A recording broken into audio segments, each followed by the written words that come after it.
네, 2차 시수업 시작하겠습니다. 이 2차 시수업에서는 누벨바그 영화의 주요 감독과 작품들을 좀 소개를 드리도록 하겠습니다.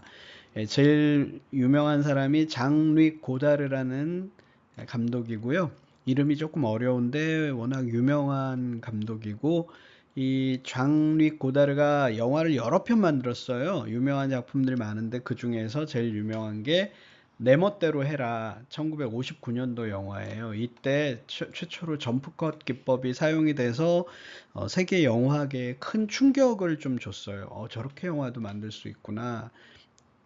예, 장르 고다르 젊었을 때 모습이고요. 이 내 멋대로 해라라는 영화의 포스터예요. 이 영화는 백수 건달하고 잘 나가는 여대생하고의 그 뭐 로맨스물이라고 할 수도 있고요. 사회적인 일탈 이런 것들을 좀 다룬 영화인데요. 이 남자 건달 역을 한 사람이 유명한 배우예요. 장볼 벨몽도라는, 예, 3대 그 당시에 스타, 예, 프랑스를 대표하는 3대 영화 배우였어요. 장가방이라는 배우가 있었고요. 알랑 들롱이 있었고 또 장볼 벨몽도, 가장 유명한 3명 중에 한 명이었고요. 이 여자 배우도 되게 유명한 배우, 참 예쁘게 생겼는데 진 세버그라는 여자인데요. 예, 장르 꼬다르 영화에 여러 편 출연했는데 아주 그 소설 같은 그런 사랑 이야기가 유명해요. 그 로맨가리라는 유명한 소설가와의 그런 로맨스가 유명한데 조금 말년에 비극적으로 삶을 마감한 그런 배우고요. 이 고다르가 이제 2022년에 죽었는데요. 이때 뭐 영화 좋아하는 사람들한테서는 굉장히 큰 뉴스였었죠. 고다르가 사망했기 때문에. 그래서 이때 모든 매체에서 굉장히 중요하게 이 내용을 다뤘는데요. 화면이 작게 스마트폰으로 보시는 분들은 안 보이실 텐데, 제가 읽어드리면 신문 기사, 누벨바그 거장 장릭 고다르를 기리며, 그 다음에 여기 뭐라고 돼 있냐면 프랑스인들에게는 무엇과도 바꿀 수 없는 일종의 국부 같은 것들이 있는데 대문호 에밀 졸라, 에펠탑, 그리고 13일에 죽은 장릭 고다르가 그렇다. 20세기가 낳은 가장 위대한 영화 감독, 이렇게 돼 있어요. 그런데 이 장릭 고다르가 이때 어떻게 죽었냐면요. 그 말기 암 투병하다가 본인이 스위스에 가서 스스로 존엄사 했거든요. 그래서 이 기사 제목이 참 의미심장해요. 기사 제목을 참 잘 지었는데 죽음으로 점프컷, 아듀 고다르 이렇게 돼 있어요. 죽음으로 점프컷 했다는 건데요. 이 고다르가 세계 최초로 영화에서 내 멋대로 해라에서 점프컷 기법을 사용했다고 말씀드렸잖아요. 그런데다가 이 사람이 죽는 방식이 자연스럽게 죽게 된 게 아니고 본인이 선택으로 죽음으로 건너뛴 거죠. 점프컷 했다는 거죠. 그래서 이 고다르에 대한 설명으로서 참 잘 쓴 그런 제목이다 이런 생각이 들어요. 자, 다음으로는 이 내 멋대로 해라라는 영화가 뭐 이 자체도 워낙 유명하지만 또 리메이크작, 약간 쓰레기 같은 리메이크작이 있는데 이것도 유명하거든요. 미국에서 리메이크를 했어요. 그래서 이 제목이 브레드레스라고 이렇게 돼 있는데요. 이 제가 보기에 한 50대 중반 이상 되신 선생님들은 이 브레드레스라는 영화에 대한 기억이 얼핏 나실 수도 있어요. 예전에 꽤 그 좀 유명했던 영화고 특히 좀 야하기로 소문이 많이 났던, 예, 그런 영화인데요. 그 당시에 이 영화의 이 카피, 신문 광고 이런 것들이 너무 웃기고 재밌어서 제가 잠깐 소개해 드릴게요. 이 영화에는, 예, 리차드 기어라는 배우 있잖아요. 이분이 젊었을 때 나왔는데 그 당시에 아주 섹시한 배우의 대명사였었거든요. 그래서 그 리차드 기어가 주연으로 나오는 영화인데 이 영화가 야한 영화로 굉장히 유명했어요. 그러니까 그래서 소문이 이제 그렇게 나서 꽤 흥행에 성공했던 영화인데요. 여기 보면 이렇게 돼 있어요. 우리의 친구 리차드 기어 지금 손님 받기 숨가쁘다.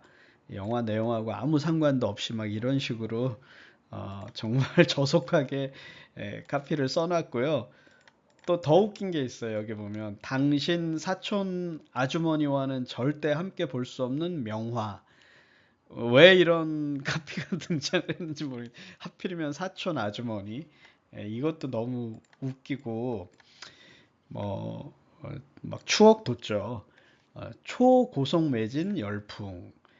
야만적으로 뜨거운 영화 이렇게 돼 있는데 이 브래드레스가 호흡 곤란, 숨을 쉴 수가 없다. 막 이런 제목이거든요. 근데 여기 보면은 영어로 여기다 갑자기 이제 영어로 카피를 썼는데 세레젤리 핫 이렇게 해놨어요. 근데 세레젤리라는 단어는 뭐 없는 단어거든요. 그래서 세레젤리가 뭘까 생각해 보니까 세레젤리가 세비젤리 핫 이거를 잘못 써가지고 세레젤리 핫으로 여기 V가 들어가야 되는 걸 R로 썼던 것 같아요. 왜냐하면 이 위에 보면 야만적으로 뜨거운 영화 이렇게 돼 있잖아요. 근데 세비지라는 단어가 야만적이라는 뜻이죠. 그래서 여기 세비질리 핫 야만적으로 뜨겁다 이거를 어디 영어에서 이제 영문에서 보고 베꼈는데 오타가 난 거죠. 그래서 이게 세리질리 핫 이런 게 이제 신문에 버젓이 실린 우픈 거죠. 뭐 옛날에. 그래서 잠시 이제 추억 소환을 좀 해봤고요. 다음으로 유명한 사람이 프랑스와 트리포 감독 참 유명한 분이에요. 그분이 만들었던 400번의 구타라는 영화 참 유명한데요. 이 트리포도 참 대단한 감독인데 시간 관계상 이렇게만 말씀드리고 넘어갈게요. 그래서 이 누벨바그의 유명한 감독들 많지만 꼭 기억해야 되는 게 고다르와 트리포 요 정도 이제 한번 기억을 해 두시면 좋을 것 같고요. 자, 이제 6강 아시아 영화의 역사인데요. 아시아 영화는 일본 영화, 또 중국 영화는 중국 본토 영화, 홍콩 영화, 대만 영화 이걸 다 같이 이제 한꺼번에 설명을 좀 드릴 거예요. 그 다음에 한국 영화, 그 다음에 기타 국가 영화. 기타 국가는 다른 아시아 나라를 얘기하는데 인도라든가 뭐 또 태국이라든가 말레이시아라든가 필리핀이라든가 이런 영화들이 굉장히 세계적으로 또 주목받고 있거든요. 그래서 그런 영화를 말씀을 드릴 거예요. 그래서 오늘은 일본 영화까지만 설명을 드리고 이제 요거는 다음 주에 마지막으로 설명을 드리도록 하겠습니다. 자, 일본 영화의 역사인데요. 일본 영화는 특징이 초기부터 영화 산업이 발달됐다는 특징이 있어요. 그러니까 초기 일본의 영화가 처음 소개가 된 게 1897년이래요. 그러니까 자 기억해 보시면은 최초의 영화 발명됐던 게 리미에르 형제의 영화가 1895년에 최초의 영화가 발명이 됐잖아요. 그런데 바로 그 다음 해 일본의 영화가 소개가 되고 그때부터 일본 영화 산업이 발달됐다는 거예요. 그러니까 되게 초기부터 발달했던 거죠. 지금이야 우리나라를 비롯해서 아시아 영화들도 굉장히 크게 성장을 했지만 뭐 한동안은 일본 영화가 아시아 영화를 총 대표했다고 볼 수가 있죠. 세계적인 거장 감독들이 있어요. 오즈 야스지로 감독, 구로사와 아키라 감독, 또 최근에는 미야자키 하야오 애니메이션의 대가 뭐 이런 이 외에도 굉장히 많은 거장 감독들이 있고요. 일본 영화만의 독특한 미학과 연출 스타일이 있어요. 그러니까 서양 영화랑은 다른 아시아 영화만의 독특한 이런 특징들을 또 발전을 시켰어요. 그 다음에 일본은 잘 아시다시피 서브컬처의 강국인데요. 서브컬처라는 거는 주류가 아니고 비주류의 그런 문화 이런 것들을 서브컬처라고 그러잖아요. 대표적인 게 이제 이런 애니메이션이나 만화 이런 거를 꼽을 수가 있는데요. 그 다음에 게임. 그러니까 옛날에는 좀 애들이나 뭘 하고 보고 별로 이렇게 권장받지 못하던 건데 지금은 이런 것도 어엿하게 되게 중요한 문화로 인정을 받잖아요. 특히 일본은 이게 발달돼 있다는 거예요. 오타쿠라는 말 들어보셨죠? 일본에서 시작이 돼서 지금 전세적으로 뭐의 오타쿠다, 뭐의 오타쿠다 이런 말 많이 쓰는 용어잖아요.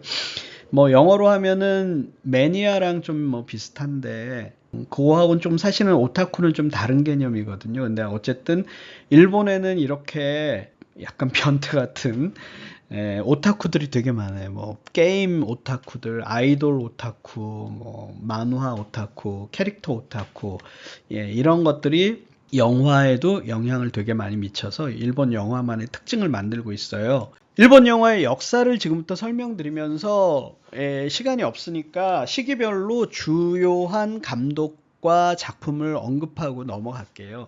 일본 영화의 역사를 세분화하지 않고 크게 세 가지 시기로 좀 구분을 해서 볼 건데요.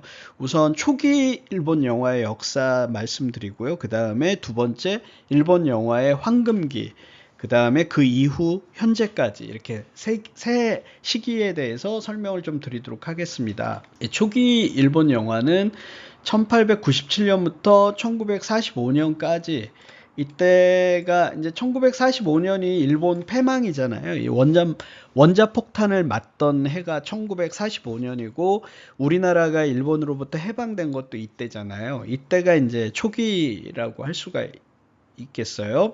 자, 아까 말씀드린 대로 1897년 영화가 발명되자마자 일본에 소개가 됐고 일본에서 바로 이 영화 산업이 되게 발전을 하게 됐는데요. 그거는 초기부터 이렇게 일본에 빨리 영화가 정착이 되게 된 건 가부키라는 전통이 있기 때문에 그랬던 것 같아요. 자, 일본의 가부키라는 거는 이렇게 연극과 뭐 공연, 춤, 또 노래 이런 것들이 결합이 된 일본만의 독특한 공연 문화를 얘기하는데요. 지금도 일본 사람들은 이 가부키를 되게 좋아한대요. 이런 것들이 있었기 때문에 유사한 매체인 영화가 초기부터 되게 정착을 빨리 하고 인기가 많았다는 거죠. 그래서 이 초기 영화기의 전반기에 해당이 되는 1930년 이전, 이때는 무성 영화기이죠. 그래서 1927년에 최초의 유성 영화가 나왔다고 했잖아요. 재즈싱어. 그러니까 이제 요 전에 전반기에는 일본도 무성 영화기였고요. 이때는 일본만의 특징인 변사 시스템이 도입이 돼서 인기가 되게 많았대요. 그리고 이때 서양 영화들이 많이 리메이크 된 거죠. 그러니까 서양에서 만들어진 영화를 일본 스타일로 살짝 리메이크해서 만드는 게 인기였다고 이야기를 하고요.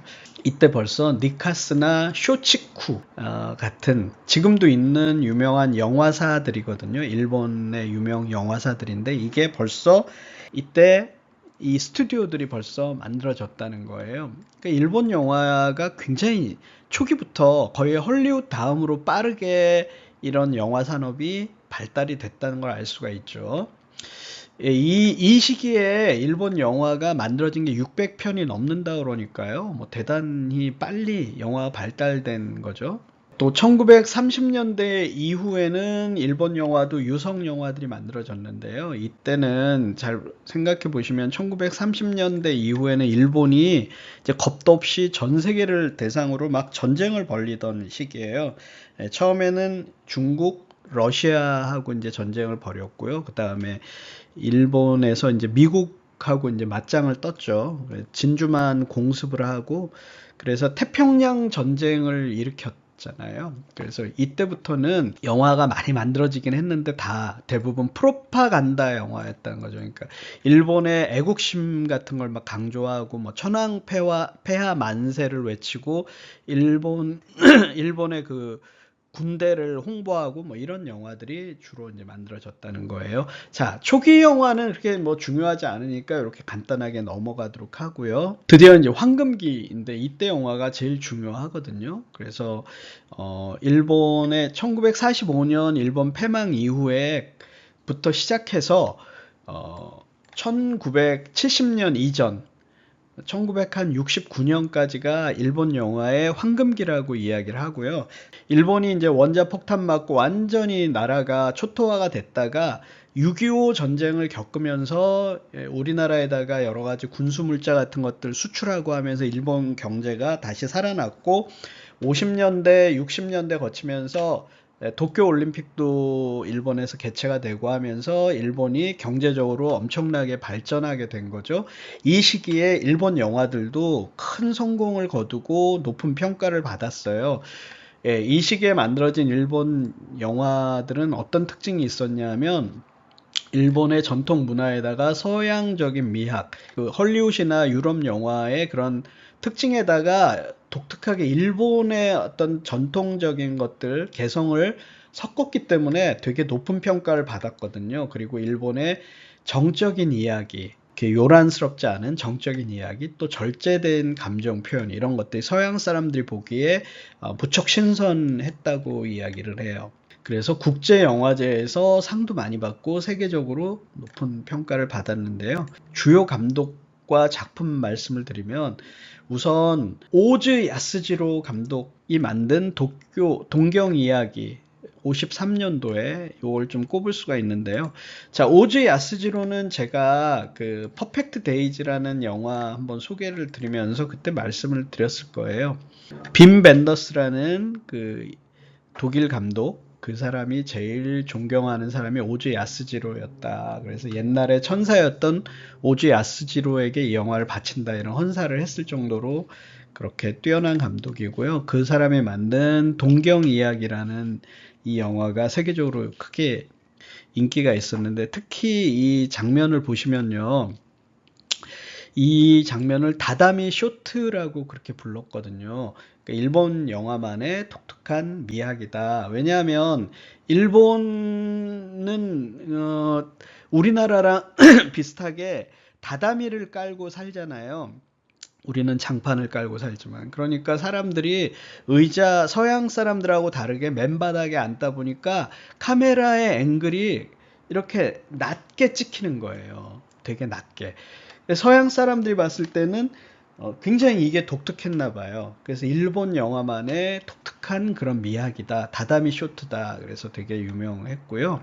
다음으로 미조구치 겐지 감독도 무척 유명해요. 이 분이고요. 그분이 만들었던 우게츠 이야기라는 영화가 상당히 유명하고요. 자, 다음으로 제일 일본 영화의 대명사, 현재까지 가장 유명한 사람 한 명 꼽아라 그러면 구로사와 아키라 감독이거든요.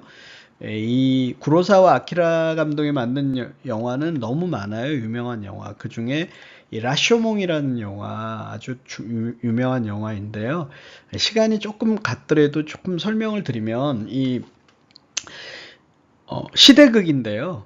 어느 날 숲속에서 사무라이가 칼에 찔려서 죽은 거예요. 그래서 봤더니 이제 범인이 있는 거죠. 산적이에요. 산적이 사무라이와 그 부인이 지나가는데 이 부인에 대해서 흑심을 품고 사무라이를 죽이고 이 부인을 겁탈을 했다, 뭐 이런 거죠. 근데 재판을 하다 보니까 미궁에 빠지게 된 거예요. 왜 그러냐면 이 산적은 뭐라고 주장했냐면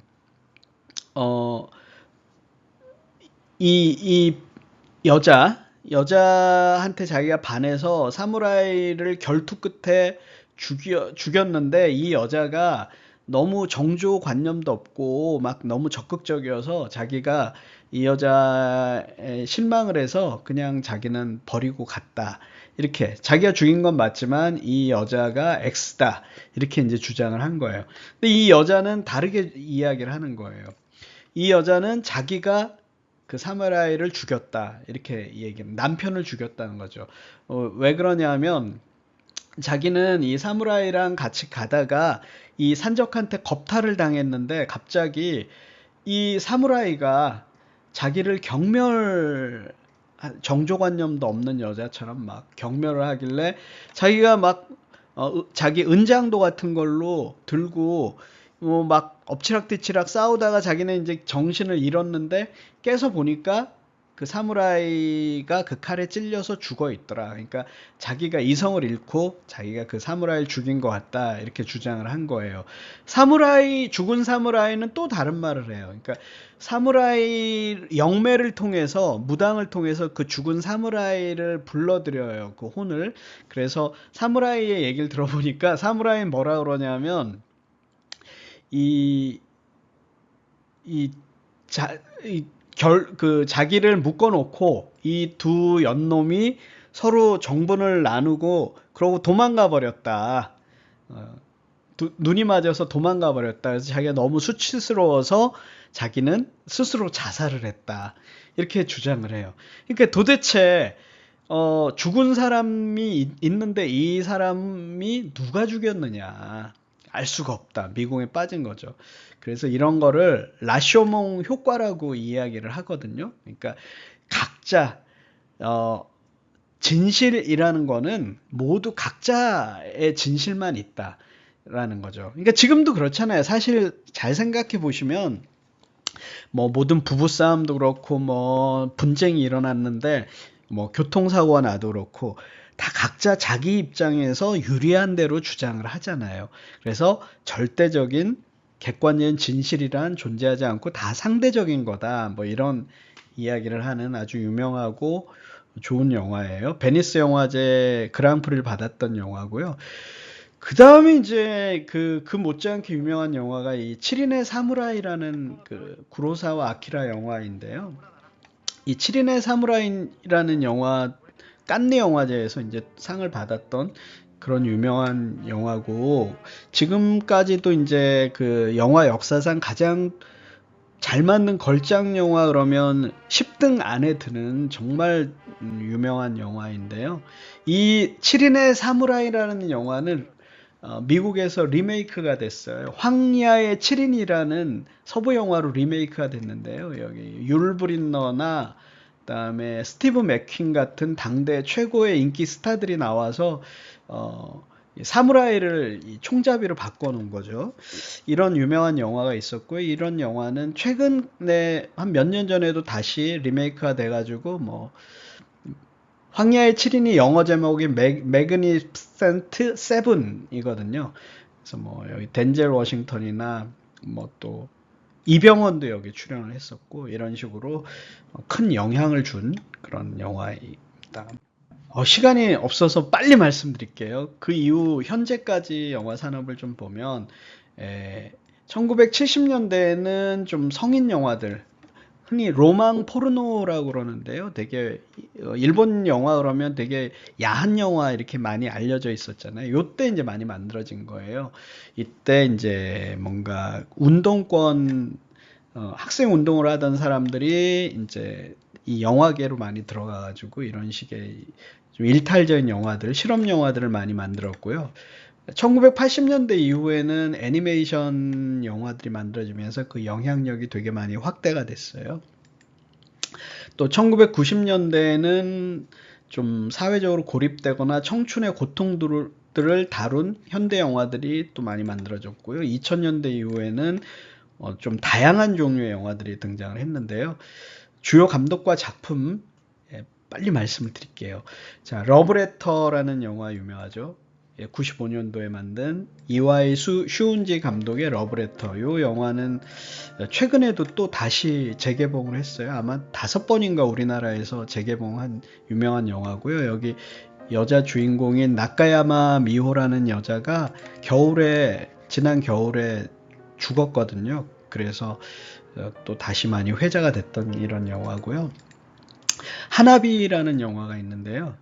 기타노 다케시라는 감독이 만든 하나비라는 영화인데 이 배우가 기타노 다케시예요. 특이한 사람이에요.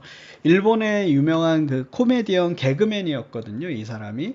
그런데 뭐 가끔 영화에도 좀 출연하고 뭐 그런 사람이었어요. 근데 이 사람이 어느 날 자기가 주연하던 영화에 감독까지 자기가 해버린 거예요. 그 영화가 그 남자 흉폭하다라는 영화인데요.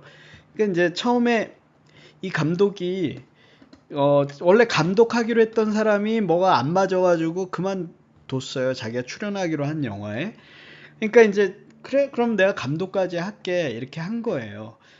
그러니까 이제 사람들이 다 코미디언이 영화 감독을 맡는다 그러니까 다 비웃었죠. 근데 나중에 영화 보니까 너무 잘 만든 거예요. 그래서 이때부터는 이 다켓이라는 사람이 이 코미디언이나 영화 배우보다는 영화 감독으로 더 유명했어요. 그러니까 거장 감독이 됐죠. 하나비라는 영화, 깐느 영화제에서 이제 그랑프리도 받았고요. 뭐 대단한 영화들 많이 만들고 지금까지도 유명한 대표적인 감독이고요. 그 다음에 이제 미야자키 하야오, 이웃집 토토로 이 애니메이션 아이 키워보신 선생님들은 뭐 다 아실 텐데요. 이 미야자키 하야오. 이웃의 토토로. 뭐 대단한 애니메이션들 되게 많죠. 생과 치히로의 뭐 행방불명이라든가 원령공주라든가 되게 많은데 저는 이분이 이제 만든 TV 애니메이션도 되게 유명하죠. 미래소년 코난이라고 옛날 분들은 좀 아실 텐데 예, 이런 작품들을 만들었는데요. 저는 이 미야자키 하야오가 만든 바람계곡의 나우시카라는 이 영화를 참 좋아해요. 참 되게 잘 만든 애니메이션인데요. 기회가 되시면 보시면 좋을 것 같고요. 그 다음에 이제 어느 가족 고레에다 히로카즈 예, 이분이고요. 자, 제가 지난번에 그렇게 아버지가 된다 설명하고 소개하면서 말씀드렸죠. 예, 이분이 만든 또 참 좋은 영화 걸어도 걸어도 요 영화도 지금 보니까 요번 주인가 다시 재개봉됐더라고요. 걸어도 걸어도 그래서 극장 혹시 근처에 요 영화 한다 그러면 한번 보시면 좋겠어요. 저희 인생 영화 중에 한 편이거든요. 가족 이야기. 그렇게 아버지가 된다. 그 다음에 어느 가족.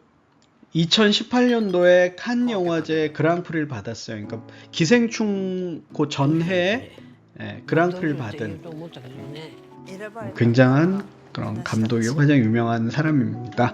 자, 좀 시간이 오버가 됐는데요. 마음이 급해서 차근차근 좀 더 재미있게 설명드리면 좋겠는데 이렇게 수업하는 게 맞나 싶어요. 막 진도에 급급해가지고. 근데 어쨌든 이렇게 일본 영화 좀 설명을 드렸습니다.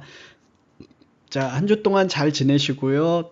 토요일 날 학교에서 뵙도록 하겠습니다. 안녕히 계세요.